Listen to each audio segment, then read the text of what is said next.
今日は森をテーマにした音楽を作る。いろいろなスタイルについて解説していくよ。森をテーマにした音楽は多いけど、メジャーなジャンル名があるわけではない。だから素ので森風の音楽を作るなら、森っぽい単語をプロンプトにするしかないね。今日は森っぽい単語をスタイル欄に入れて、どんな曲が作れるのか調べていくよ。森をテーマにした音楽で、よく使われる単語はフォレストかな。フォレストは暗く神秘的な森の雰囲気を出す。楽器は笛の音色が使われることが多い。他にハープやベル系の音も使われやすい。それと低確率で鳥の鳴き声も入ったりするね。ウッドランドは打楽器要素がかなり強い。明るくリズミカルな曲が生成されるよ。フォレストと曲調は正反対になるけど、まあこっちも森っぽい音楽にはなる。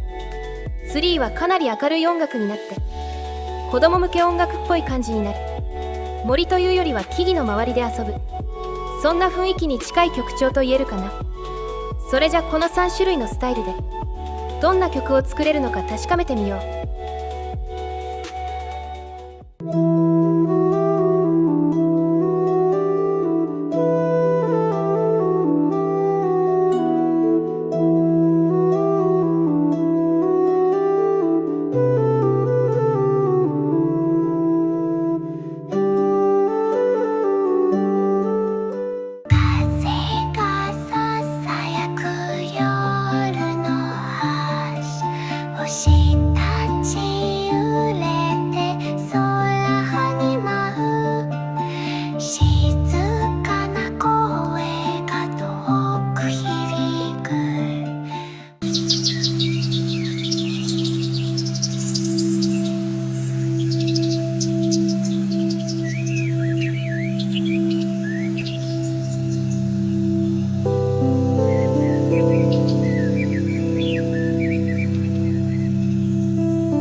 森に関連する3種類の単語をスタイルにした時の効果を聞いてもらったよ。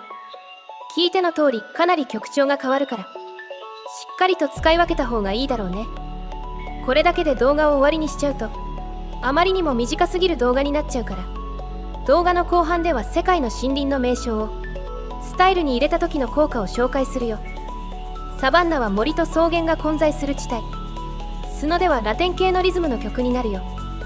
サバンナはイギリス英語の表記で、アメリカ英語だとサバンナになるけど、スノでは H をつけるかつけないかで効果が大きく変わってしまうんだ。H のないサバンナは軽快なピアノが入る。H のあるサバンナは哀愁系のギターが入る。今回はサバンナの方を紹介するよ。ササバンナは興味があれば試してみてね。大河は北国の針葉樹林帯の名称だね。北欧ロシア風の曲になる効果があるよ。マングローブは海水の湿地帯にある森林。これは打楽器要素が非常に強いスタイル。メロディーのほとんどない曲になるよ。リズムはアジア系の民族音楽に近いと思う。それじゃこの3種類のスタイルでどんな曲を作れるのか確かめてみよう。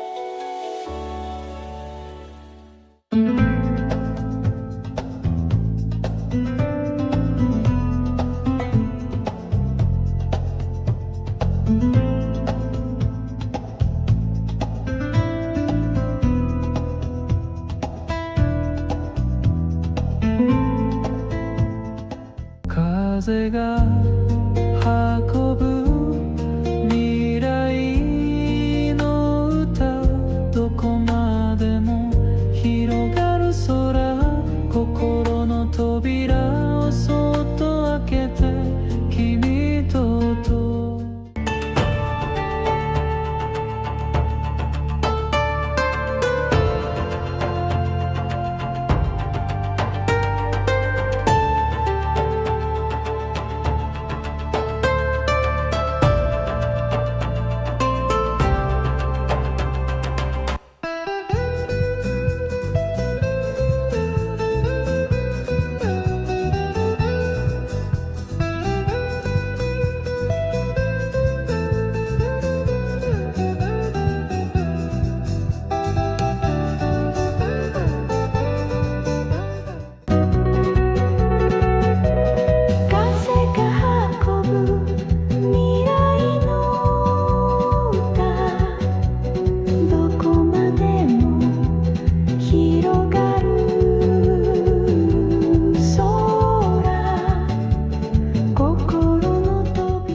世界の森林の名称の英単語をスタイルにした時の効果を聞いてもらったよ。今回は久しぶりに音楽とは無関係な英単語をスタイルとして紹介してみた。 V4 までは音楽と無関係な英単語を入れても大半の場合は効果がなくて、それでも時折効果のある英単語はあるから、それを見つけたら動画で紹介してきた。ただ V4.5 は音楽と無関係な英単語でもほぼ何かの効果を発揮するようになってる。極端な話、英単語ではない適当な文字列でも何かの効果はあってスタイルとして使えるよ。